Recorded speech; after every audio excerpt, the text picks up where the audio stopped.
같이 한번 따라해 보겠어요? 성령 안에서 항상 깨어 기도하라.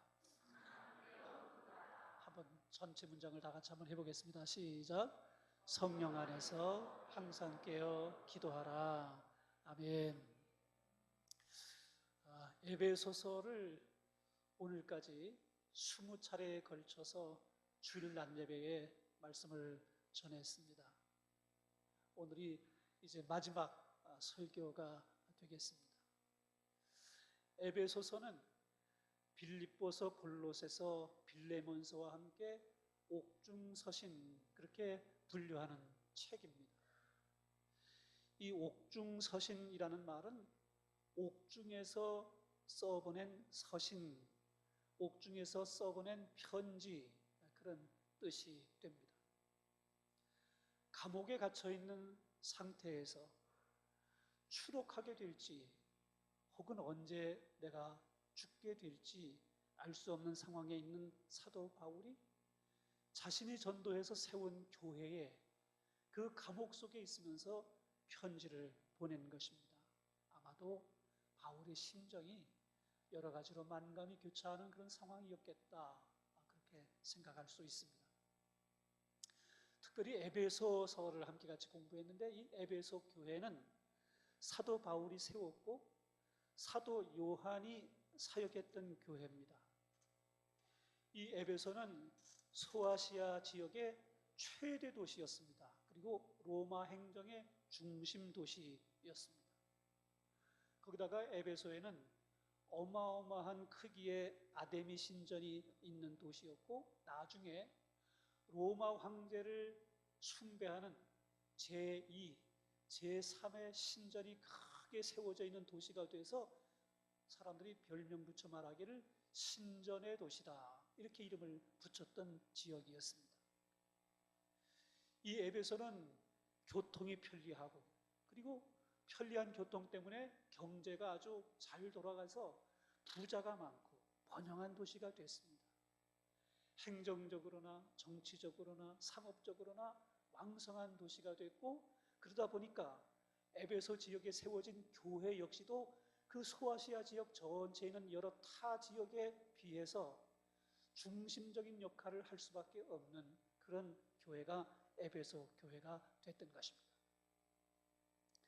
이 사도 바울은 감옥 속에 있으면서 이 에베소 교회에 편지할 때 두 가지 중요한 교리를 이 에베소서를 통해서 가르치려고 해요. 첫 번째는 교회론이고, 두 번째는 기독론, 그리스도론이라고 말하는 이제 신학적인 내용인데, 정리하면 만물의 주관자가 그리스도이시고 교회는 그리스도의 몸이다, 이것을 에베소 교회 성도들에게 전하고자 했던 것입니다. 할례자나 무할례자가 다 예수 안에서 그리스도의 보혈의 피로 한 형제가 되었고, 한 성령 안에서 한 교회를 이루게 하셨기 때문에 이방인이나 유대인이나 모든 성도들은 다 동일한 하나님의 권속이다, 그게 교회다, 이걸 에베소 교회에 가르치고자 했던 것입니다. 오늘 본문 에베소에 보낸 서신의 마지막 부분인데, 편지의 맺은말입니다. 함께 읽었던 6장 10절 말씀에 보면 끝으로라는 표현이 나와요. 예전에 제 중학교 때 교장 선생님은 훈화를 하실 때 끝으로 하시고 난 다음에 한 말씀하고 난 다음에 마지막으로, 그러고 난 다음에 또 말씀하시고 한 번 더 그냥 다른 말씀하시면서 자꾸 그냥 훈화가 길어져 가지고 끝으로, 마지막으로, 정말로 이렇게 이어지는 게 참 힘들었던 기억이 납니다. 근데 사도 바울은 오늘 본문에서 끝으로 이제 이 에베소 교회 성도들에게 강조하는 그 마지막 말씀을 하는데 세 가지를 강조해요. 여러분 한번 화면 보세요. 첫 번째는 다 같이 함께 봉독하겠습니다. 주의 능력으로 강건해져라. 두 번째, 마귀의 간계를 대적하기 위해 전신갑주를 취하라. 세 번째, 성령 안에서 깨어 기도하라. 아멘. 이 세 가지를 마지막으로, 끝으로 에베소 교회 성도들에게 강조하면서 이 말씀을 하고 있는 것입니다. 성경 본문 우리 오늘 유하하고 우리 시우가 정말 멋지게 잘 봉독해 주었는데, 여러분 함께 18절로 20절을 다 같이 함께 봉독해 보겠습니다. 18절, 모든 기도와 간구를 하되 항상 성령 안에서 기도하고 이를 위하여 깨어 구하기를 항상 힘쓰며 여러 성도를 위하여 구하라. 또 나를 위하여 구할 것은 내게 말씀을 주사 나로 입을 열어 복음의 비밀을 담대히 알리게 하옵소서 할 것이니, 이 일을 위하여 내가 쇠사슬에 매인 사신이 된 것은 나로 이 일에 당연히 할 말을 담대히 하게 하려 하심이라. 아멘. 18절의 말씀은 기도할 것을 권고한 말씀입니다. 한국대학생선교회라고 하는 대학생 선교단체가 있고, 그걸 처음 우리나라에서 시작한 분이 김준권 목사님이라는 분이세요. 이분은 기도는 영적 호흡이다, 이렇게 가르쳐 주셨습니다. 성도의 기도는 호흡과 같다는 거예요. 호흡이 살아있어야 살아있는 사람인 거죠. 호흡이 끊어지면 죽은 사람입니다. 마찬가지로 살아있는 믿음을 가진 성도들은 쉬지 않고 기도하는 사람입니다. 이렇게 우리가 숨을 내쉬는 것처럼 허물과 죄를 토해내고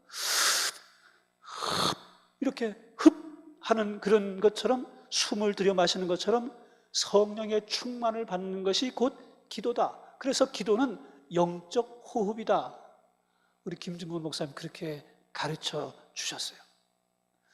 너무 간단하지만 기도가 얼마나 중요한가, 기도하는 신자가 살아있는 믿음을 가진 사람이다 라는 중요성을 아주 잘 설명한 말씀입니다. 여러분, 기도의 그 호흡을 쉬지 않고 끊임없이 잘 감당해서 살아있는 믿음 가진 성도들 될 수 있길 주의 이름으로 축복합니다. 아멘. 기도는 축소된 예배이기도 해요. 하나님을 찾고 하나님을 부르고 하나님 앞에 나아가는 것이 기도이기 때문에 그렇습니다.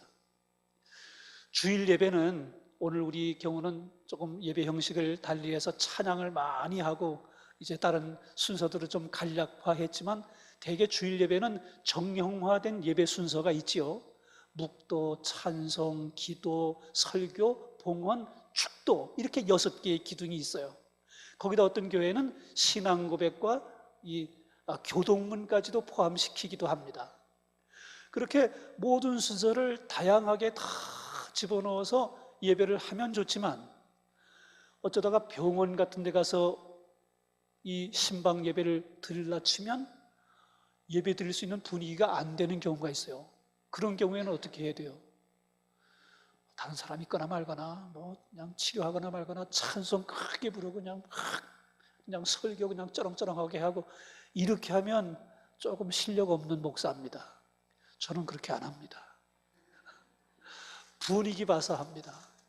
함께 같이 병실에 있는 분들이 같이 예배 드려도 그걸 용인할 수 있는 분들인지 양해를 해주면 찬송도 하고 설교도 하고 기도도 하지만, 그게 잘 되지 않는 경우는 그 신방 간 사람만 듣도록 작은 소리로 기도만 해주고 옵니다. 그렇게 기도만 해주어도 하나님께서 역사하시면 어떤 분은 놀랍게 더 빠른 치유가 일어나기도 하고 새 힘을 얻게 되기도 하고 위로를 받고 격려를 받는 그런 예배가 됩니다. 그래서 기도는 찬송과 설교와 여러 가지 많은 예배의 그 다양한 순서들이 있지만, 이걸 다 압축하고 축소시켜서 마지막으로 한 가지만 해라, 그러면 기도가 남는 거예요. 그래서 기도를 가리켜 축소된 예배, 이렇게 표현하는 것입니다. 우리 교회 모든 성도들은 다 우리 교회 그 정착 과정을 거치면서 기도를 배우셨을 텐데, 저는 기도를 이렇게 정의했어요. 여러분 함께 같이 크게 한번 읽어보겠습니다. 기도는, 시작. 기도는 하나님 아버지께 성령님을 통하여 예수 그리스도의 이름으로 우리의 형편과 사정을 말씀드리고 응답을 기다리는 것입니다. 아멘. 이게 기도입니다. 이게 기도의 정확한 정의예요. 에베소서 6장 18절의 말씀은 모든 기도와 간구를 하되 항상 성령 안에서 기도하라 하였습니다. 개역 성경에서는 이 항상을 무시로라고 번역을 했었습니다. 무시로 기도하라 그 말이에요. 항상 기도하라. 지금 우리가 그렇게 쓰지만 무시로 기도하라. 이 무시로 기도하라라는 그 성경 원어의 정확한 뜻은 모든 경우에 라는 뜻입니다. 항상이라는 시간적 개념이 아니고 모든 상황, 모든 경우 그때 기도하라 이렇게 말씀한 뜻이 원뜻이에요. 기도할 수 없는 시간, 기도할 수 없는 상황은 없다는 것입니다. 모든 시간, 모든 경우가 다 기도할 수 있고 기도해야 된다라는 게 바로 이 무시기도예요. 저는 이 기도를 가리켜 무시기도 또는 상시기도 이렇게 이름을 붙였어요. 모든 상황, 모든 경우, 모든 시간에 하는 기도, 이게 무시기도고 상시기도라는 것입니다. 성령 안에서 기도하라는 말씀도 있지요. 성령 안에서 오늘 본문 말씀 가운데 보면 성령 안에서 기도하고 그런 표현이 나오는데 성령의 인도하심과 성령의 능력을 받아서 기도하라는 말씀이에요. 성도들은 항상 기도하기를 힘쓰되 성령의 인도하심을 의존하라는 것입니다. 사도 바울은 이 말씀을 로마 교회에 보내는 편지에서도 동일하게 하셨어요. 로마서 8장 26절로 28절을 함께 같이 봉독해 보기로 하겠습니다. 이와 같이 성령도 우리 연약함을 도우시나니 우리는 마땅히 기도할 바를 알지 못하되 오직 성령이 말할 수 없는 탄식으로 우리를 위하여 친히 간구하시느니라. 마음을 살피시는 이가 성령의 생각을 아시나니 이는 성령이 하나님의 뜻대로 성도를 위하여 간구하심이니라. 우리가 알거니와 하나님을 사랑하는 자 곧 그 뜻대로 부르심을 입은 자들에게는 모든 것이 합력하여 선을 이루느니라. 아멘. 성령께서 우리의 연약함을 도우시고 우리의 기도를 도와주시고 우리를 위해서 친히 간구하고 계신다는 거예요. 그래서 성령께서 성도를 위하여 친히 간구하시기 때문에 하나님을 사랑하는 자, 그의 뜻대로 부르심을 입은 자들에게는 모든 것이 합력하여 선이 된다라고 말씀하셨습니다. 그러므로 우리가 기도할 때 성령 안에서 성령을 의지해서 기도해야 될 이유가 있는 것입니다. 제가 처음에 기도를 배울 때 기도의 내용을 쉽게 설명하도록 하는 영어 단어 ACTS, 액츠 기도라는 걸 배웠어요. 이 CCC에서 배웠는데 영어 철자의 첫 글자를 따서 만든 단어입니다. 이 액츠라는 그 ACTS 기도는 A라는 단어에서 adoration이라고 하는 그 찬양이라는 뜻의 단어가 되는데 하나님을 찬양하는 기도로 기도를 시작해라 그 말이에요. 우리 오늘 함께 서로 인사할 때 할렐루야 그렇게 인사했잖아요. 무슨 뜻이에요? 여호와를 찬송합니다. 할렐루야, 여호와를 찬양합니다. 그게 할렐루야라는 뜻인데 하나님을 높이고 하나님을 찬송하는 것으로 기도를 시작하라. 그게 A이고 C는 confession이라고 하는 단어를 땄는데 회개입니다. 회개. 죄의 고백을 통해서 하나님 앞에 기도할 때 죄가 가로막혀서 우리의 기도가 하나님 앞에 상달되지 않게 되는 일이 없도록 성령께서 기억나게 하는 죄를 회개하고 내 마음속에 양심이 벌써 그거 잘못했지 그렇게 깨닫게 되는 것을 회개하는 기도를 하라는 것이지요. 그리고 세 번째는 T인데 T는 Thanksgiving이라고 하는 말로 여러분 다 잘 기억하는 감사라는 뜻입니다. 하나님께 올려드리는 감사. 사실 우리가 곰곰이 생각해 보면 감사할 제목이 너무 많습니다. 그냥 일상으로 생각하고 그냥 막 사니까 그렇지 감사할 거리를 찾아서 고백하려 하면 아주 많은 내용을 감사할 수 있어요. 그리고 마지막 S는 supplication이라고 하는 단어인데 간구한다, 청원한다, 탄원한다 그런 뜻으로 내 필요를 하나님 앞에 아뢰는 그 기도가 supplication, 간구가 됩니다. 그래서 ACTS 이렇게 X 이 네 가지의 내용을 가지고 하나님 앞에 기도하면 체계적으로 기도할 수 있게 돼요. 네 가지가 꼭 다 들어가면 좋은데 그렇지 못하게 되는 경우도 있습니다. 어떤 경우는 회개만 하다가 끝나기도 하고 어떤 경우에는 감사합니다, 감사합니다, 감사 기도만 하다가 끝나게 되는 경우도 있고 어떤 경우에는 하나님 앞에 찬송하다가 끝나게 되는 경우도 있어요. 그래서 어느 한 곳에 편중된다 해도 그게 잘못된 건 아닙니다. 그러나 이 네 가지가 다 함께 포함되는 기도가 돼야 골고루 우리가 기도할 것들을 바르게 구할 수 있는 기도가 된다라는 것이죠. 깨어 구하기를 항상 힘쓰며 여러 성도들을 위하여 구하고 또 나를 위하여 구할 것은 이라는 오늘 본문이 있는데 이 부분은 누구를 위해서 기도해야 되는가에 대한 내용이 됩니다. 자신을 위해서 기도하는 건 당연한 거지요. 누구나 다 그렇게 기도합니다. 그런데 여기서 한 단계 더 나가면 교회를 위해서 기도하게 됩니다. 우리 교회의 어떤 성도, 우리 교회의 또 어떤 교회 프로젝트 이런 내용들을 가지고 기도할 수 있게 되는 거죠. 나 자신을 위한 기도는 당연히 하는 것이고 교회를 위해서 기도 제목이 한 번 더 넓혀지게 되는 것은 조금 더 그 믿음의 단계가 성숙한 단계가 됐다라고 설명할 수 있을 것입니다. 같은 교회 안에 내가 기도해 주어야 될 성도가 있고 그 누군가가 나를 위해서 기도해 주는 사람이 있다라는 것을 알게 되는 것은 정말로 신앙생활 잘하고 있다고 하는 증표입니다. 우리 교회 모든 성도들이 순모임으로 만날 때, 남녀전도회로 만날 때, 또 교회 학교 안에서 서로의 기도 제목을 함께 공유하고 같이 기도하고 그래서 내가 그때 네 기도 제목 같이 기도했는데 그거 어떻게 됐니? 이렇게 물어보기도 하고 지난번에 그렇게 기도해 주셔서 이번에 기도가 응답이 됐어요. 이렇게 기도의 내용을 서로 응답한 내용들을 함께 서로 교류하게 될 때 더 큰 은혜로운 놀라운 기도의 응답을 함께 공유할 수 있는 게 되는 거죠. 우리 아산천옥교회가 이런 교회 될 수 있길 주의 이름으로 축복합니다. 아멘. 바울 자신은 자신을 위해서도 기도해 달라고 요청했어요. 사도 바울이 얼마나 위대한 사도입니까? 말씀을 전할 때나 기도할 때나 얼마나 강력한 능력이 나타나는 주의 종이었어요.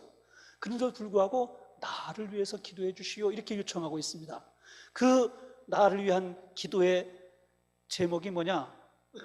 말씀을 주사 나로 입을 열어 복음의 비밀을 담대히 알리게 하옵소서라고 기도해 달라고 요청하고 있습니다. 사역자를 위한 기도입니다.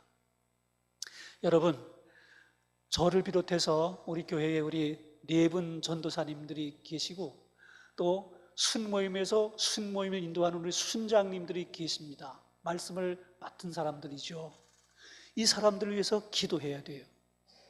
특별히 말씀을 바르게 전할 수 있기를 위해서 기도하셔야 됩니다. 성경을 잘못 해석해서 왜곡되게 가르치면 소경이 소경을 인도하는 우매한 인도자가 됩니다. 잘못 설교한 설교자에게도 큰 문제가 되겠지만 그 말씀을 듣는 성도들에게 해악을 끼치는 행위가 되는 거예요. 말씀을 잘못 가르쳐서 잘못된 신앙 가질 수 있게 만드는 그런 일을 한다면 그게 하나님 앞에 얼마나 큰 잘못이 되겠어요. 그러므로 저를 포함한 우리 교회 모든 교역자들, 어린이부, 중고등부, 대학 청년부의 모든 교사들, 순장님들이 순모임을 인도하게 될 때 성경 말씀 바르게 잘 가르치고 전할 수 있는 설교자들, 말씀 가르치는 교사들 되게 해주세요. 놓지 않고 기도해야 될 중요한 이유가 있는 것입니다. 여러분 이것을 위해서 꼭 같이 기도할 수 있게 되기를 바랍니다. 아멘. 첫 번째는 자신을 위해서, 두 번째는 교회를, 성도들을 위해서, 세 번째는 말씀을 설교하는 사역자들을 위해서 기도해야 돼요. 성경 본문 6장 20절 말씀 함께 다 같이 봉독합니다. 6장 20절로 22절. 이 일을 위하여 내가 쇠사슬에 매인 사신이 된 것은 나로 이 일에 당연히 할 말을 담대히 하게 하려 하심이라. 나의 사정 곧 내가 무엇을 하는지 너희에게도 알리려 하노니, 사랑을 받은 형제요 주 안에서 진실한 일꾼인 두기고가 모든 일을 너희에게 알리리라. 우리 사정을 알리고 또 너희 마음을 위로하기 위하여 내가 특별히 그를 너희에게 보내었노라. 아멘. 사도 바울은 사역을 감당하는 동안 수많은 동력자들과 함께 동력했습니다. 사도 바울이 그렇게 위대한 사도가 되고 위대한 일을 이루게 된 그 뒤 배경에는 무명의 동력자들이 최선을 다한 숨은 헌신이 있었기 때문에 그런 일을 이루었어요. 오늘 에베소 교회에 소개하는 동력자는 두기고라고 하는 사람입니다. 그 두기고에 대해서 두 가지 특징을 얘기했는데, 사랑을 받은 형제요 주 안에서 진실한 일꾼, 이렇게 두기고를 소개했습니다. 바울의 친구이기도 했고 동력자이기도 했고 사랑하는 형제이기도 했고 옆에 가까이 늘 함께 있고 싶었던 사람이었어요. 그런데 에베소 교회에 이 두기고를 보내기로 한 겁니다. 바울로서는 함께 있는 게 좋아요. 행복해요.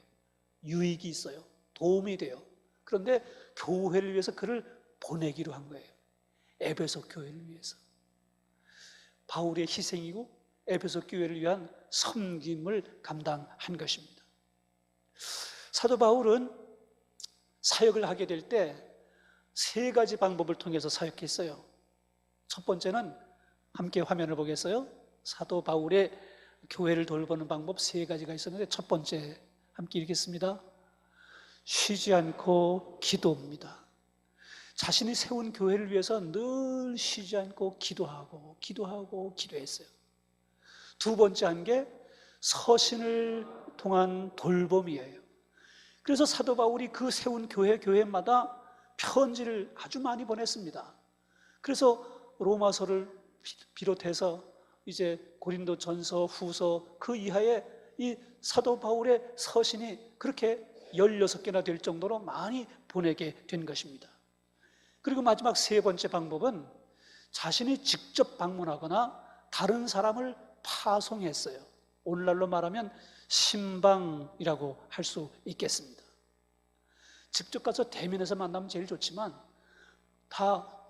모든 지역을 다 갈 수 없는 거니까 못 가는 상황이 되는 또 그런 상황이 있는 경우도 있고, 그런 경우에는 대리자를 보내서 교회를 돌보게 했던 것입니다. 얼마나 최선과 성심을 다했는가 하는 것을 알 수 있는 거죠. 설교해야 될 시간이 너무나 오버돼서 한 주제가 더 남았는데 오늘은 여기까지 해야 될 것 같습니다. 마지막 요절이 6장 23절로 24절인데 간단하게 말씀 전하면, 하나님 아버지 하나님과 주 예수 그리스도께로부터 평안과 믿음을 겸한 사랑이 형제들에게 있을지어다.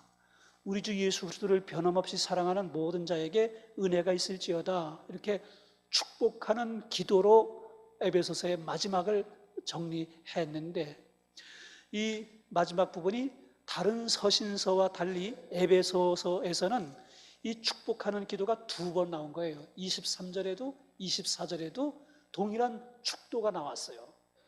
그 첫 번째는 이제 평안을 비는 기도인데, 이것은 유대인들의 일상적인 인사입니다.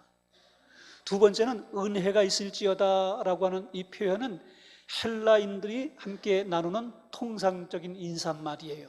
그래서 유대인들에게도 인사하고 헬라인에게도 인사하고, 양쪽에 다 유대인이든지 헬라이든지 다 동등하게 교회 안에서 한 형제자매인 것을 인정하는 축도로 이 마지막 축도를 하고 있는 것입니다. 에베소서 이후에 에베소 교회의 사정과 형편을 알 수 있는 내용이 요한계시록 2장에 나와요. 에베소 교회의 그 사자에게 편지한 요한 사도를 통해서 예수님께서 그 환상을 보여주신 말씀을 이 요한계시록의 2장에 그렇게 기록되어 있는데, 칭찬 듣는 교회였습니다. 그러나 한 가지 부족한 부분도 있었는데 처음 사랑을 잃어버렸다라는 그런 지적도 있었어요.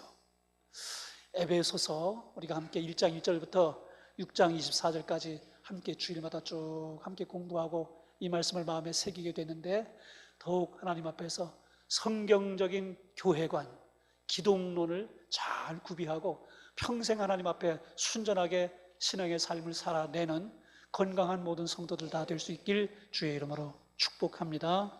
아멘. 거룩하신 아버지 하나님, 에베소서의 말씀으로 우리의 마음속에 영의 양식 삼을 수 있도록 인도해 주셔서 감사합니다. 기도하고 또 기도했던 사도 바울의 그 헌신과 교회를 향하여 부탁했던 그 기도의 헌신을 아산천옥교회 모든 성도들도 에베소 성도들과 동일한 마음으로 이 말씀을 받아서 하나님 앞에 일평생 기도하는 사람으로 살고 살아있는 믿음을 소유하는 모든 성도들 될 수 있도록 하나님 축복하여 주옵소서. 하나님께서 귀한 말씀으로 마음에 새길 수 있도록 인도해 주신 것을 감사하고 우리 구주 예수님 이름으로 기도하옵나이다. 아멘.